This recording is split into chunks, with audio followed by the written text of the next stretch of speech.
नमस्कार। मैं doctor Puneet Gupta, retina specialist Ghaziabad, आपको पर्दे या रेटिना से संबंधित कुछ बीमारियों के बारे में जानकारी देना चाहूँगा। मेडिकल प्रोफेशन में हम लोगों का एक जो मेन कार्य है वो बीमारियों को ठीक करना तो है ही है। उसके अलावा मेरे विचार से डॉक्टर्स का एक ये दायित्व भी बनता है कि हम बीमारियों के बारे में एक अवेयरनेस, एक जानकारी समाज में पैदा करें, जिससे कि उनकी रोकथाम में मदद मिल सके। सो इसी प्रोसेस के तहत मैं ये जो कार्यक्रम है अरविंद शर्मा भाई साहब के साथ में डायबिटिक रेटिनोपैथी अवेयरनेस के तहत डायबिटीज और आई पर आज आप लोगों से बात करना चाहूंगा।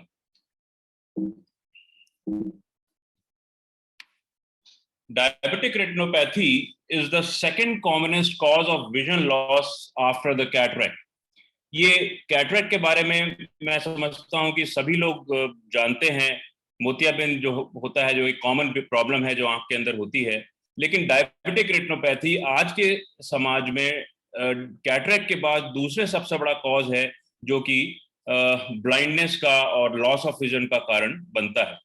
ये जो डायबिटिक रेटिनोपैथी है, ये रेटिना यानी आंख के पीछे के हिस्से को इफेक्ट करती है और उसको परमानेंटली जो है वो डैमेज कर सकती है। ये आंख के पर्दे यानी रेटिना को अगर सही समय पर इसका इलाज ना किया जा सके तो आंख के पर्दे रेटिना को पूर्ण रूप से डैमेज भी कर सकती है।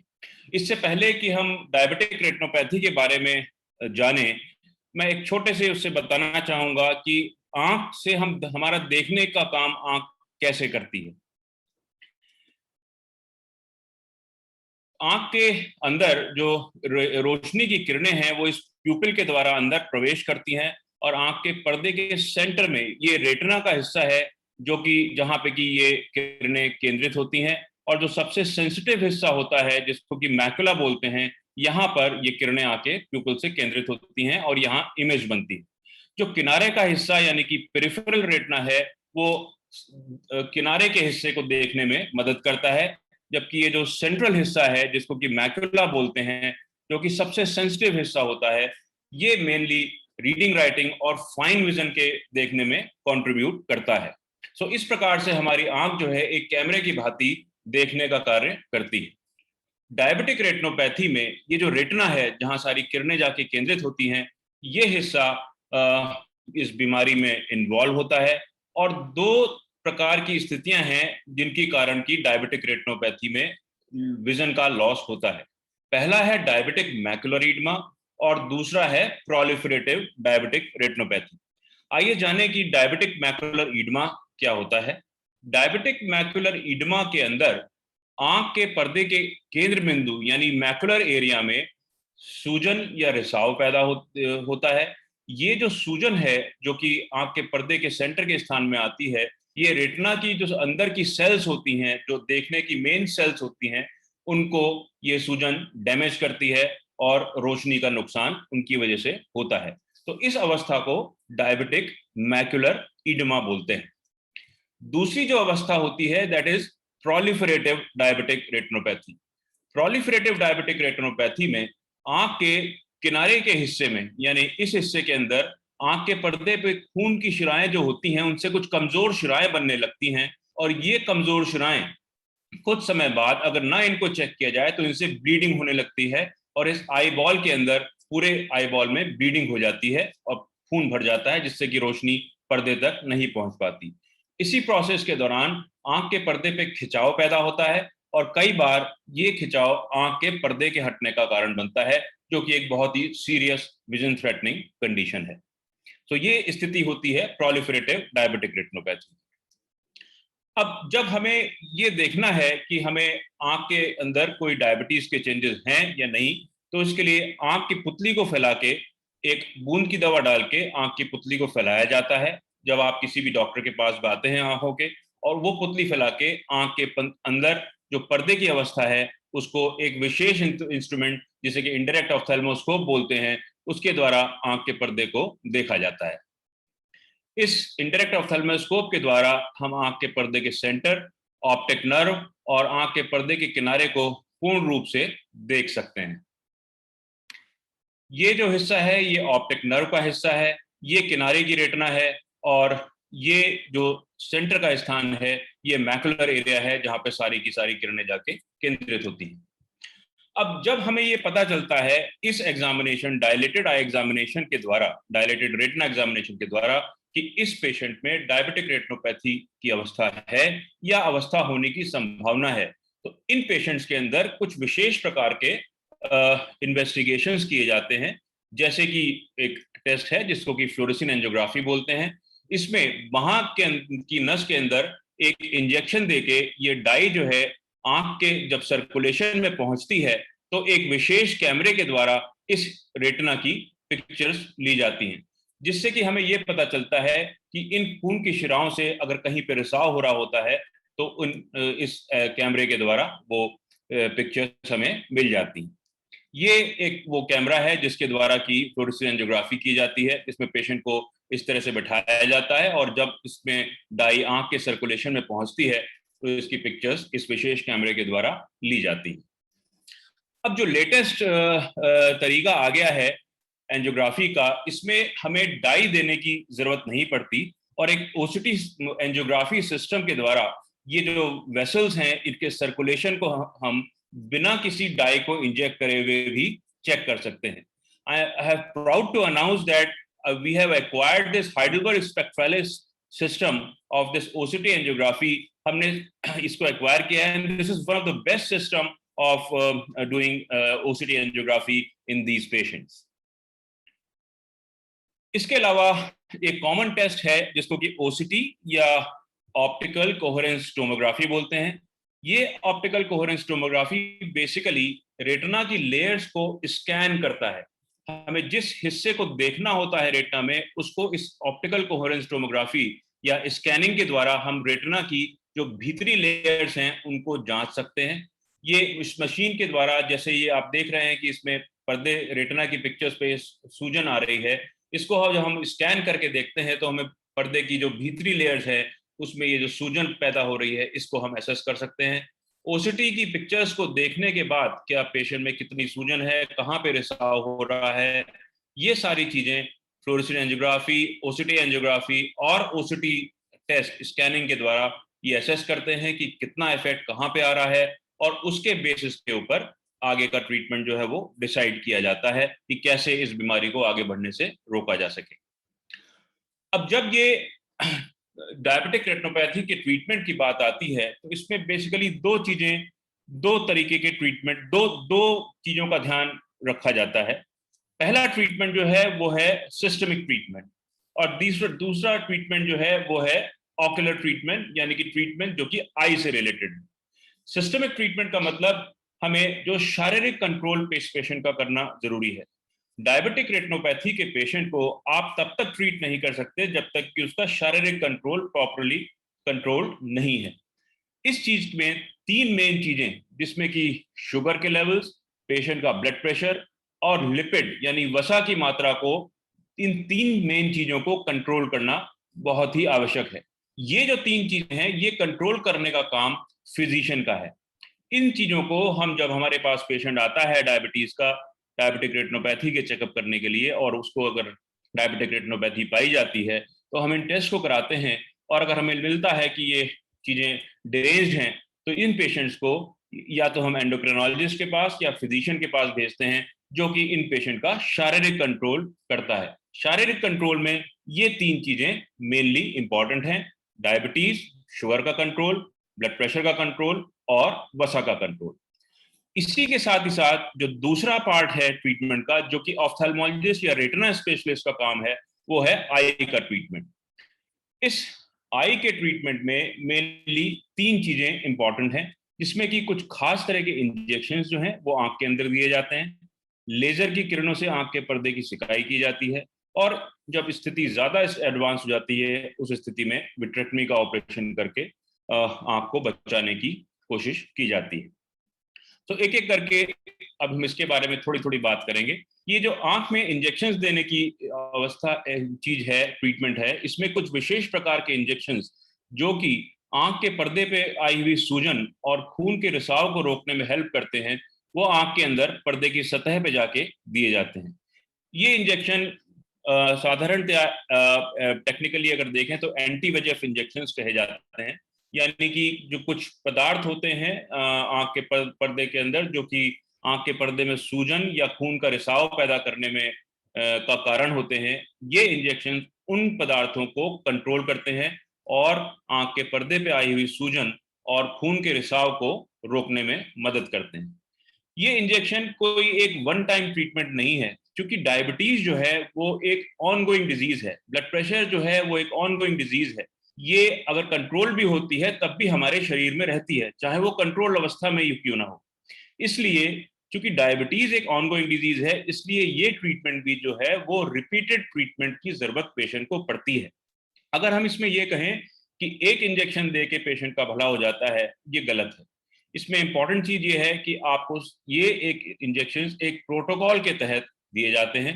इसमें शुरुआत में ये इंजेक्शन महीने महीने के इंटरवल पे 3 बार दिए जाते हैं और उसके बाद पेशेंट को समय समय पे OCT और विजन टेस्टिंग के द्वारा चेक किया जाता है, और अगर आवश्यकता होती है तो आगे भी इन इंजेक्शन को देने की जरूरत पड़ती है। इन इंजेक्शन के साथ ही साथ आपको शारीरिक कंट्रोल भी अपना ठीक रखना आवश्यक है। इंजेक्शन कुछ प्रकार के इंजेक्शन होते हैं, different different company different injection है, उसमें से पेशेंट की स्थिति के अनुसार उनको हम चूज करते हैं कि क्या चीज पेशेंट को सूटेबल रहेगी।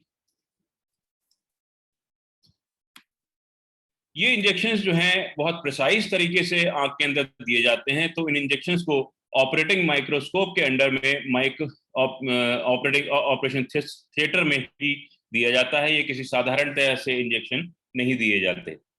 दूसरा जो ट्रीटमेंट है वो है लेजर फोटोकोगुलेशन का ट्रीटमेंट। लेजर फोटोकोगुलेशन में एक बूंद की दवा डाल के आंख को सुन्न कर दिया जाता है और एक लेंस के द्वारा आंख के पर्दे पे किरणों से सिकाई की जाती है जहां जहां से खून का रिसाव या सूजन का रिसाव हो रहा होता है। ये एक नॉन ऑपरेटिव ट्रीटमेंट है, इसमें कोई कट नहीं लगता, सिर्फ एक बूंद की दवा को डाल के उससे पर्दे की सिकाई की जाती है। इसमें किसी ऑपरेशन की या भर्ती होने की आवश्यकता नहीं पड़ती। बेसिकली लेज़र ट्रीटमेंट का जो उद्देश्य है वो आंख के पर्दे पे आई हुई सूजन और जिन जगहों से खून का रिसाव हो रहा होता है उसको रोकने में लेज़र जो है वो हेल्प करता है। कई बार लेज़र जो है वो सिर्फ अकेले ही किया जाता है, यानी कि सिर्फ लेज़र की सिकाई से ही काम हो जाता है। लेकिन कई बार ऐसा भी होता है कि ये लेज़र ट्रीटमेंट जो है वो इंजेक्शंस के साथ में कंबाइंड भी किया जाता है। तो ये डिपेंड करता है कि सिचुएशन जो आपकी डिजीज़ की है वो किस तरीके की है। अंत में जब डिज़ीज़ बहुत एडवांस हो जाती है, यानी कि आँख के अंदर खून का रिसाव हो जाता है, ब्लड बढ़ जाता है या आँख का पर्दा डायबिटीज़ की वजह से हटने लगता है, उस स्थिति में विट्रेक्टमी के ऑपरेशन की ज़रूरत पड़ती है। इसमें एक ऑटोमेटेड कटर सिस्टम से ब्लड को रिमूव करते हैं और जब ब्लड रिमूव कर दिया जाता है उसके बाद में लेज़र ट्रीटमेंट से जहाँ-जहाँ से खून का रिसाव हो रहा होता है, उसकी सिकाई की जाती है। ये एक छोटी स्मॉल क्लिप है एक्चुअल सर्जरी की, जिसमें कि 27 गेज के बहुत ही फाइन इंस्ट्रूमेंट से विट्रेक्टमी की सर्जरी की जा रही है। ये 27 गेज इंस्ट्रूमेंट्स हैं जो कि नॉर्मल निडल से भी ज़्यादा फाइन होते हैं। ये आप देख सकते हैं, एक तरफ से लाइट के द्वारा अंदर का विजुअलाइजेशन हो रहा है और एक ऑटोमेटेड कटर के द्वारा ब्लड को रिमूव किया जा रहा है। ब्लड के रिमूवल के बाद में जो पर्दे की सतह पे मेम्ब्रेन्स होती हैं उनको इस कटर के द्वारा बहुत ही डेलिकेट तरीके से रिमूव किया जाता है और जहाँ-जहाँ से खून का रिसाव हो रहा होता है और पर्दे हटने की संभावना होती है, वहाँ पे लेज़र ट्रीटमेंट, ये जो ग्रीन फ्लैशेज़ हैं, इससे सिकाई की जाती है और फाइनली इसको आई को कम। नाउ ये बात थी बीमारी के डिटेक्शन की और इलाज की। जो ज़्यादा इम्पोर्टेंट चीज़ है वो है हमें ये समझना कि हम कैसे इस अवस्था के आने तक बचें। क्या रिस्क फैक्टर्स हैं जो कि डायबिटिक रेटिनोपैथी यानी कि आंख के पर्दे पे डायबिटीज के हानिकारक असर को होने का कारण बनते हैं डायबिटीज के पेशेंट्स के अंदर। सबसे पहली चीज है कि जो आपके ब्लड शुगर लेवल है अगर वो अनकंट्रोल्ड है, यानी कि आप हाइपरग्लाइसीमिया में हैं और आपकी जो डायबिटीज है उसका ड्यूरेशन जो है वो ज्यादा हो गया है, अगर डायबिटीज का ड्यूरेशन ज्यादा है तो ये चांसेस हैं कि आपको डायबिटिक रेटिनोपैथी हो सकती है। अगर आपकी डायबिटीज अगर आपकी डायबिटीज कंट्रोल भी है और उसमें ड्यूरेशन आपको ज्यादा हो गया है, तब भी आपको डायबिटिक रेटिनोपैथी होने के चांसेस हो सकते हैं। तो वो पेशेंट्स भी जिनकी डायबिटीज कंट्रोल भी रहती है और उनका ड्यूरेशन अगर ज्यादा है मोर देन 10 years, तो उनको अपना चेकअप डायबिटिक रेटिनोपैथी का कराते रहना चाहिए। और अगर आपकी स्थितियां अनकंट्रोल्ड हैं तब तो वो और ज्यादा जरूरी हो जाता है। डायबिटिक स्टेटस के अलावा जो दो इंपॉर्टेंट चीज जो मैंने आपको पहले भी बताई, एक है ब्लड प्रेशर। अगर डायबिटीज के पेशेंट्स में ब्लड प्रेशर बढ़ा हुआ है, क्योंकि डायबिटीज के पेशेंट्स के अंदर ये जो खून की शिराएं होती हैं ये वीक हो जाती हैं, और अगर ऐसी खून की शिराएं जो वीक हो चुकी हैं उसके अंदर अगर ब्लड प्रेशर बढ़ जाता है, तो वो जो खून की शिराएं हैं वो ब्लीडिंग या हेमरेज का आंख के अंदर होने का कारण बनती हैं, जो कि एक सीरियस अवस्था होती है। और डायबिटीज के साथ ही साथ इसीलिए हमें हाइपरटेंशन का कंट्रोल यानी ब्लड प्रेशर का कंट्रोल भी जरूरी है। उसी प्रकार से सूजन के होने में, जो आंख के पर्दे पर सूजन आती है, उसमें लिपिड्स का बढ़ा होना भी एक कारण होता है जिसकी वजह से कि आंख का पर्दा डैमेज होता है। ऐसा देखा गया है कि फीमेल्स में मेल से ज्यादा डायबिटिक रेटिनोपैथी की संभावना होती है। जो प्रेग्नेंट लेडीज हैं, जब प्रेगनेंसी होती है उस समय अगर लेडी को पहले से प्रेगनेंसी है, तो ये प्रेगनेंसी के दौरान डायबिटिक रेटिनोपैथी के एक्सेलरेट या बढ़ने के चांसेस हो जाते हैं। इस बात में कोई दो राय नहीं है कि अगर आप स्मोकर हैं, आप ओबीज हैं और आपको साथ में एनीमिया है, तो ये तीनों के तीनों फैक्टर्स जो हैं ये आपकी आंख में डायबिटीज के रहते हुए डायबिटिक रेटिनोपैथी के होने में बढ़ने का एक बहुत मेन कारण है। पुअर मेटाबॉलिक कंट्रोल जैसे कि डायबिटीज का कंट्रोल, यूरिया क्रिएटिनिन का कंट्रोल, ये सब चीजें भी एक कारण है जिससे कि डायबिटिक रेटिनोपैथी आंख के पर्दे पे हो सकती है। Heredity also plays a very important role in occurrence of diabetic retinopathy. So ये सारे रिस्क फैक्टर्स हैं। इसमें अगर हम तीन तीन रिस्क फैक्टर्स के ऊपर भी ध्यान दे दें तो हम डायबिटिक रेटिनोपैथी के होने से बच सकते हैं। तो डायबिटिक रेटिनोपैथी की प्रिवेंशन में तीन चीजें इंपॉर्टेंट हैं। पहली चीज है स्ट्रिक्ट ब्लड शुगर कंट्रोल, दूसरी चीज है ब्लड प्रेशर का कंट्रोल, और तीसरी चीज है लिपिड्स का कंट्रोल यानी कि आपके कोलेस्ट्रॉल वगैरह का कंट्रोल। दूसरी चीज जो इंपॉर्टेंट है प्रिवेंशन में वो है आपको एनुअली, अगर आप डायबिटिक हैं तो आपको साल में एक बार अपना डायबिटिक रेटिना एग्जामिनेशन कराना जरूरी है। डायबिटिक रेटिना एग्जामिनेशन कराने का मतलब ये नहीं है कि आपकी एंजियोग्राफी होगी या आपका ओसीटी स्कैन होगा हर बार, के रेटिना एग्जामिनेशन कराना जरूरी है जिसमें कि रेटिना की आपकी पिक्चर्स देखी जा सकें, और अगर उसमें कोई चेंजेस पाए जाते हैं उस स्थिति में फिर हमें स्पेशलाइज्ड इन्वेस्टिगेशंस की जरूरत पड़ती है, अगर हमें उसमें ट्रीटमेंट की जरूरत है तो। और ट्रीटमेंट के तौर पे तीन चीजें हैं: इंट्राविट्रियल एंटीवेजेफ इंजेक्शन जो आंख में इंजेक्शन दिए जाते हैं, लेजर फोटोग्राफी, और तीसरी चीज है विट्रेक्टमी सर्जरी जो कि एक एडवांस अवस्था में, जहां पे कि आंख के पर्दे पे खून का रिसाव या पर्दा हटने की स्थिति बनती है, उस अवस्था में ये विट्रेक्टमी सर्जरी की जाती है। ये जो विजन लॉस डायबिटीज में है, this can be prevented by proper control of diabetes and the treatment at the right time. ये जो डायबिटिक रेटिनोपैथी की बीमारी है, ये ऐसी बीमारी नहीं है जैसे कि मोतियाबिंद की बीमारी है कि जब आपने सहूलियत पाई तब उसका ऑपरेशन करा लिया। डायबिटिक रेटिनोपैथी के ट्रीटमेंट को अगर आपने टाइम पे नहीं कराया तो ये ब्लाइंडनेस का कारण बनती है। बट अगर आप इसको सही सीरियस बीमारी है, लेकिन अगर इसको टाइम पे आप ट्रीट कराएं प्रॉपर तरीके से, तो इसमें ब्लाइंडनेस नहीं होगी। ये तभी चीजें नुकसान करती हैं जब सही सही समय पर इनका डिटेक्शन ना हो पाए। सही समय पर डिटेक्शन के लिए जरूरी यह है कि आपका सही समय पर रेटिना एग्जामिनेशन। अब आशा है आँख की रेटिना या पर्दे से संबंधित बीमारी के बारे में यह जानकारी आपके लिए उपयोगी होगी। धन्यवाद।